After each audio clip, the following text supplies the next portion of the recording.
কৃষ্ণের যদুবংশ ধ্বংস হওয়ার পর শেষ বংশধর হিসেবে কে জীবিত ছিলেন?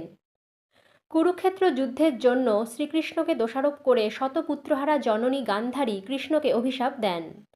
তিনি বলেন, কৃষ্ণের যদুবংশের সকলে নিজেদের মধ্যে যুদ্ধ করে ধ্বংস হবে। এরপর কুরুক্ষেত্রের যুদ্ধ শেষে যুধিষ্ঠির রাজা হন এবং বহুকাল নির্বিঘ্নে রাজত্ব করেন। তারও বহুকাল পর শ্রীকৃষ্ণ ভাবেন এবার সময় এসেছে পৃথিবীকে যদুবংশের ভার মুক্ত করার। সেই মতো গান্ধারীর অভিশাপ স্মরণ করেন তিনি এবং পিতা বসুদেবকে বলেন একটি বৃহৎ যজ্ঞের আয়োজন করতে। কৃষ্ণের কথা মতো বিরাট এক যজ্ঞের আয়োজন করা হয়। সেই যজ্ঞে নিমন্ত্রিত ব্রাহ্মণগণকে নিয়ে রসিকতা করতে গিয়ে কৃষ্ণের পুত্রেরা ব্রহ্মশাপ প্রাপ্ত হয়। কৃষ্ণপুত্র শাম্বকে শাড়ি পরিয়ে তার পেটের মধ্যে লৌহখণ্ড রেখে তাকে গর্ভবতী নারী সাজানো হয়। ব্রাহ্মণদের অভিশাপে শাম্ব সত্যি সত্যি একটি লৌহ মুষল প্রসব করে এবং পরে সেই মুষলটি যদুবংশের ধ্বংসের কারণ হয়ে দাঁড়ায়। কৃষ্ণের কথা মতো একদিন যদুবংশের সকল পুরুষ প্রভাস নদীতে স্নান করতে যান।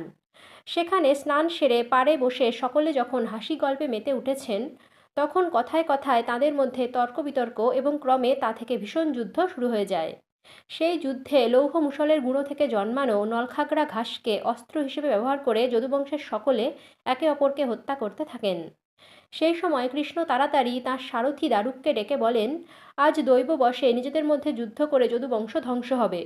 তাই যদুকুল ধ্বংস হওয়ার আগে তাড়াতাড়ি যদুবংশের একমাত্র বংশধর বজ্রকে মথুরায় নিয়ে গিয়ে রাখো।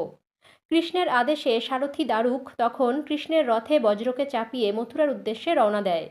এদিকে নিজেদের মধ্যে যুদ্ধ করে যদুবংশের সকলের মৃত্যু হওয়ার পর বলরাম প্রভাস নদীর তীরে যোগ বলে দেহত্যাগ করেন। তারপর মুষলের অবশিষ্টাংশ দিয়ে তৈরি তীরের আঘাতে জরাব্যাধের হাতে কৃষ্ণের দেহত্যাগের ঘটনা ঘটে। অর্থাৎ যদুবংশের শেষ বংশধর হিসেবে একমাত্র বেঁচে রইলেন শ্রীকৃষ্ণের প্রপৌত্র বজ্র। এই বজ্র বা বজ্রনাভ হলেন কৃষ্ণের পৌত্র অনিরুদ্ধের পুত্র। অনিরুদ্ধ হলেন শ্রীকৃষ্ণের জ্যেষ্ঠ পুত্র প্রদ্যুম্নের পুত্র। অনিরুদ্ধের স্ত্রী উষার গর্ভে বজ্রের জন্ম হয়, অর্থাৎ অনিরুদ্ধ এবং উষা হলেন বজ্রের পিতামাতা। মহাপ্রস্থানে যাওয়ার সময় যুধিষ্ঠির কৃষ্ণের প্রপৌত্র বজ্রকে ইন্দ্রপ্রস্থের রাজা করেছিলেন।